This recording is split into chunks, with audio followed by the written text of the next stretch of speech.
আমি আমাদের চোখের পানি তাদের কোনো প্রয়োজন নাই, আমাদের মায়া কান্নার গাজাবাসীর কোনো প্রয়োজন নাই। গাজাবাসীর প্রয়োজন অর্থনৈতিক সাপোর্ট, গাজাবাসীর প্রয়োজন সামরিক সাপোর্ট, গাজাবাসীর প্রয়োজন এমন একটা জাইশ, এমন একটা ফোর্স যেটা বাহির থেকে গিয়ে বাইতুল মুকাদ্দাসকে উদ্ধার করবে ইনশাআল্লাহ। আর আপনারা ভবিষ্যৎবাণী শুনে রাখবেন, ইনশাআল্লাহু আযজা ওয়া জাল আল্লাহ রাব্বুল আলামিনের এই বান্দাদের মধ্যেই এমন একটা জাইশ, এমন একটা দল আল্লাহ পাক সৃষ্টি করে দিবেন ইনশাআল্লাহ। যেই দল, যেই জাইশকে পৃথিবীর কোন সেনাবাহিনী থামাতে পারবে না ইনশাআল্লাহ। শেষ পর্যন্ত তারা বাইতুল মুকাদ্দাস মুক্ত করেই ছাড়বে ইনশাআল্লাহ। শুধু সময়ের অপেক্ষা। তারা আমাদেরকে অপশন দিয়েছে, হয় আমাদের দাস হও না হলে মরো। শেষ কথা, তারা আমাদেরকে অপশন দিয়ে দিয়েছে, হয় আমরা তাদের দাসত্ব করব না হলে মরবো।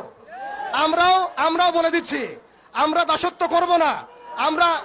আমরা হয় শহীদ হব অথবা স্বাধীনতা ছিনিয়ে নিয়ে আসবো ইনশাআল্লাহ।